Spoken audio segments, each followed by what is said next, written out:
Hello everyone, this is a question from NCERT in which no matter how far you stand from a spherical mirror, okay, ये question numerical question नहीं है but हाँ MCQs question में ऐसे questions को डाला जा सकता है। एंड जैसा कि आपने थंबनेल देखा होगा, this is a wrong question या रॉन्ग आंसर जो बोल लो, या तो क्वेश्चन रॉन्ग है या तो आंसर रॉन्ग है, जो भी कहा जा सके। और ये NCERT का एक क्वेश्चन है। कैसे, ये मैं अभी आपको प्रूफ करता हूँ। No matter how far you stand from a spherical mirror, NCERT के क्वेश्चन में है स्फेरिकल मिरर लिखा हुआ है, ठीक है, spherical mirror. Your image appear erect, the mirror is likely to be. अगर स्फेरिकल मिरर की बात की जा रही है तो ऑब्वियसली इमेज सिर्फ और सिर्फ कॉन्वेक्स मिरर होना चाहिए था, है ना। बट यहाँ पर हमारे कंक्लूजन में ये बोला गया है कि स्फेरिकल मिरर में कॉन्वेक्स मिरर एक ऐसा मिरर है जो ऑलवेज इरेक्ट इमेज बना रहा होता है। सिमिलरली प्लेन मिरर भी ऐसा इमेज है जो ऑलवेज इरेक्ट इमेज बनाएगा। इससे कोई फ़र्क नहीं पड़ता है कि उस मिरर से आप कितनी दूर खड़े हो, कितने पास खड़े हो। तो क्वेश्चन भी यही ना है कि no matter how far you stand, मतलब कितना दूर खड़े हो कोई फ़र्क नहीं पड़ता है, वो ऑलवेज इरेक्ट इमेज बनाएगा। तो यहाँ तो आंसर इधर प्लेन मिरर और कॉन्वेक्स मिरर दोनों होना चाहिए था। बट चूंकि यहाँ स्फेरिकल मिरर का टर्म एंड कंडीशन अप्लाई करा हुआ है, सो कायदे से सिर्फ कॉन्वेक्स मिरर होना चाहिए था। बट NCERT में आंसर डी को सही माना गया है, जो मेरे हिसाब से गलत है। Thank you. No, wait, one more question I want to discuss with you right now. Okay, let's move towards this question. We wish to obtain an erect image of an object using a concave mirror. ठीक है, हम लोग चाहते हैं कि एक erect image हम find कर पाए कॉन्केव मिरर को यूज़ करके। तो बिना क्वेश्चन को पढ़े पहले ही आप समझ गए कि ऑब्जेक्ट कहाँ प्लेस होना चाहिए। दैट इज़ कॉन्केव मिरर का वो exceptional case. Concave mirror 6 images बना पाते हैं, जिसमें 5 इमेजेस तो रियल इन्वर्टेड होते हैं, एक ही इमेज होता है जो वर्चुअल इरेक्ट होता है, और यहाँ इरेक्ट इमेज ही बनाना है। तो उस केस में पोजीशन क्या होता है, that is object is placed between pole and focus, है ना। ओके, अब इसके आगे हम लोग देखते हैं ऑब्जेक्ट का रेंज क्या हो जाएगा पोल और फोकस के बीच में। ये हमारा अभी तक कंक्लूजन मिल रहा है। Okay, what is the focal length of that mirror, 15 centimetre, this is also given. तो what should be the range of the distance, obviously range क्या हो जाएगा पोल से फोकस तक means range of object distance क्या हो जाएगा, object distance पोल से यानी 0 से लेकर के 15 सेंटीमीटर के बीच में कहीं भी होना चाहिए। Let's see the options. Object distance कहाँ होना चाहिए, दैट इज फ्रॉम 0 से बड़ा एंड 15 से छोटा, ऑप्शन ए इज करेक्ट। बाकी यहाँ पर ये गलत है क्योंकि सेंटर ऑफ कर्वेचर की बात की जा रही है, ये तो ऐसी रैंडमली है जो गलत है। This is also wrong and this is again okay. यहाँ पर लेट मी चेक, ये 1 से मतलब बड़ा है, मीन्स 0 से होगा ना, 1 से नहीं होगा, ये भी गलत है। So option A is the correct answer. चलिए, पहला क्वेश्चन तो हम लोगों ने सॉल्व कर लिया। What is the nature of the image, obviously virtual and erect है ना, it is very clear. Is the image larger और smaller than the object, very clear, ये हमेशा लार्जर होगा, magnified than the objects, larger than the object, क्योंकि virtual erect रहता है और साइज में भी हाई होता है। ठीक है, draw the ray diagram to show the image formation this case. Okay, ये एक इंपॉर्टेंट चीज़ है रे डायग्राम। तो रे डायग्राम मैं बनाता हूँ, थोड़ा ध्यान से आप लोग देखोगे, ठीक है। चलिए, सो कॉन्केव मिरर बनाना है हम लोगों को, और कॉन्केव मिरर वाला केस है ये, है ना। So no wait, let me draw it in little bit smaller diagram. Wait for a moment. Okay, so concave mirror बनाना है हम लोगों को, तो कॉन्केव मिरर बनाते हैं। और वो एक्सेप्शनल केस की हम लोग बात कर रहे हैं ना, मैंने बताया था अभी आपको। सो सबसे पहले तो इंपॉर्टेंट टर्म्स देना पड़ेगा, दैट इज पोल क्या है, फोकस क्या है, ये सब बता देते हैं। This is the polished surface, okay, this is the principal axis,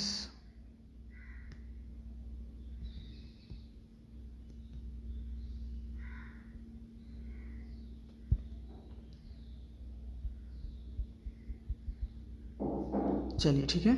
सो अब यहाँ पर ऑब्जेक्ट को प्लेस करो, that is suppose we have object that is its height is something between pole and focus ना। Okay, let me clarify where is pole and where is focus.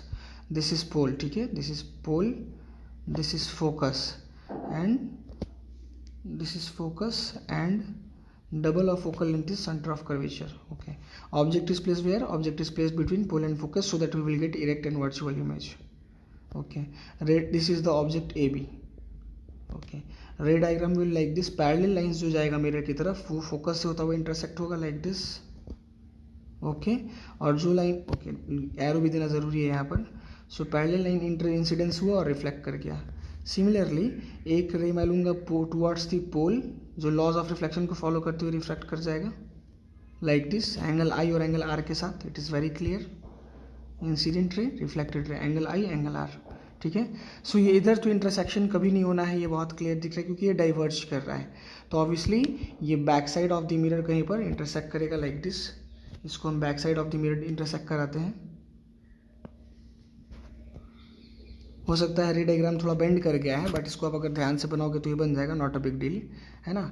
सो ये back side of the mirror intersect करेगा और ये virtual रहेगा, तो dotted line से आपको draw करना पड़ेगा। It is very clear. Okay, we got the intersection point, that is this is the intersection point na. We'll got the image a dash b dash, ये आपका image a dash b dash है जो कि virtual and erect आपको दिख रहा है ना, वर्चुअल और इरेक्ट है और लार्जर देन द ऑब्जेक्ट है। So this is the ray diagram for this particular case. Okay, thank you. Hello everyone, this is the question that name the type of mirror used in the following situations. Okay, ये MCQ question नहीं है, numericals भी नहीं है, but हाँ ये बहुत important question है जो एमसीक्यूज में पूछे जा सकते हैं बोर्ड्स में, 10th बोर्ड्स में। सो इसको एक बार आप लोग ध्यान से देख लीजिए।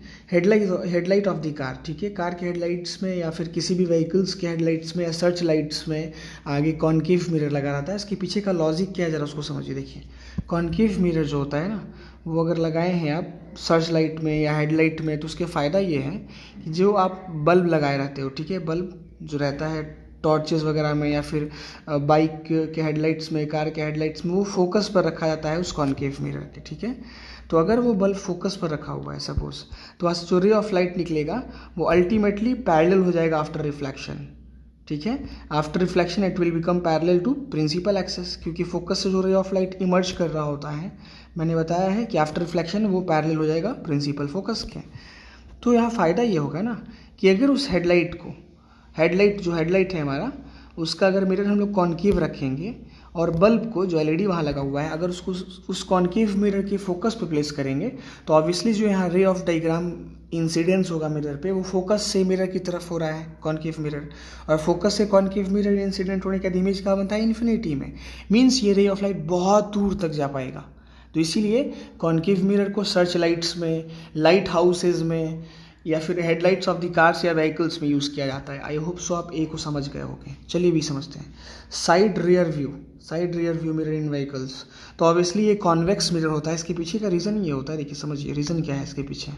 कॉन्वेक्स मिरर क्यों रियर व्यू मिरर्स की तरह यूज़ किए जाते हैं, क्योंकि okay let me make the polish surface first. Okay, convex mirror को रियर व्यू मिरर इसलिए बताया जाता है क्योंकि इसमें होता क्या है ना, वाइड एरिया ऑफ विजन आपको मिल रहा होता है। जैसे मान लेते हैं आप यहाँ से ऑब्जर्व कर रहे हो चीज़ों को, तो वाइड एरिया ऑफ विजन आपको यहाँ पर ये मिरर दे पाता है, बहुत wide area of vision like this.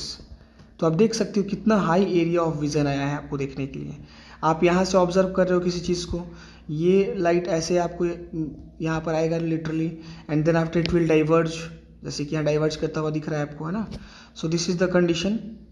यहाँ पर रे ऑफ लाइट का डायरेक्शन में अगर दिखा दूँ तो लाइक दिस, ये इंसिडेंस होगा मिरर की तरफ और ये रिफ्लेक्ट होगा आपके आइज़ की तरफ, इंसिडेंस और ये रिफ्लेक्ट आपके आइज़ की तरफ। तो आपका आइज़ एक बहुत ही वाइड एरिया को व्यू कर पाएगा इस छोटे से कॉन्केव मिरर में, कॉन्वेक्स मिरर में, sorry. And one more thing, जो ऑब्जेक्ट्स बनेगा ऑलवेज वर्चुअली इरेक्ट रहेगा। मीन्स आप कितने दूर पे भी ऑब्जेक्ट खड़ा हो, जैसे पीछे से कोई कार आ रहा हो या ट्रक आ रहा है या बाइक आ रहा है, कुछ भी कितने भी दूर पर है वो सीधा रहेगा। अगर कॉन्केव लगा देते तो वो इरेक्ट, रियल एंड इन्वर्टेड कर देता। So it will be like a horrible condition.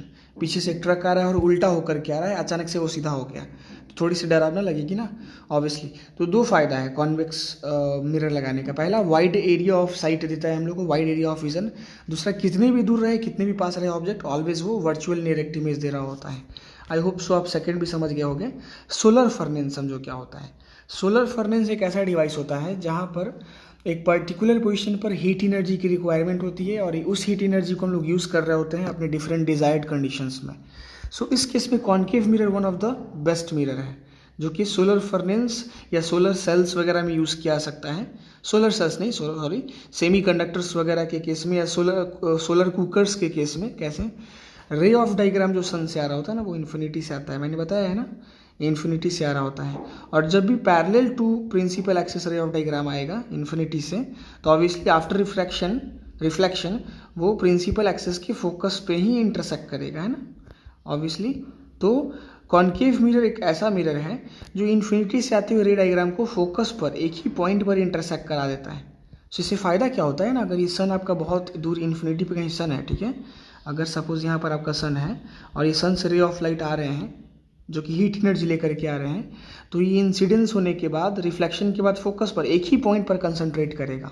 तो सोलर फर्नेस में कॉन्केव मिरर लगाने से ये फ़ायदा होता है कि किसी एक पर्टिकुलर पॉइंट पर हीट एनर्जी का रिक्वायरमेंट बहुत ज़्यादा चाहिए हम लोगों को, और वैसा हम लोग गेट भी कर लेते हैं। सो ये पर्टिकुलर पॉइंट बहुत हाई टेम्परेचर पे होगा और हमको जो यूज़ करना है हम कर लेंगे। सिमिलरली सोलर कुकर्स में भी यही काम होता है। आप किसी पर्टिकुलर एरिया को बहुत गर्म करना चाहते हो जहाँ अपने फूड्स को पका पाओ, मेक कर पाओ, है ना, मेड कर पाओ, सो वहाँ वो चीज़ होती है। सोलर फर्नेस का भी वही काम होता है। सो कॉन्केव मिरर के लिए इसलिए इंपॉर्टेंट है solar furnace. Concave mirror solar furnace को बनाने में इसलिए इंपॉर्टेंट है क्योंकि इससे आप डिज़ायर्ड पर्टिकुलर पोजीशन पे हीट एनर्जी को, टेम्परेचर को बढ़ा पाते हो। आई होप सो आप ये भी समझ गए होंगे। Thank you, have a nice day.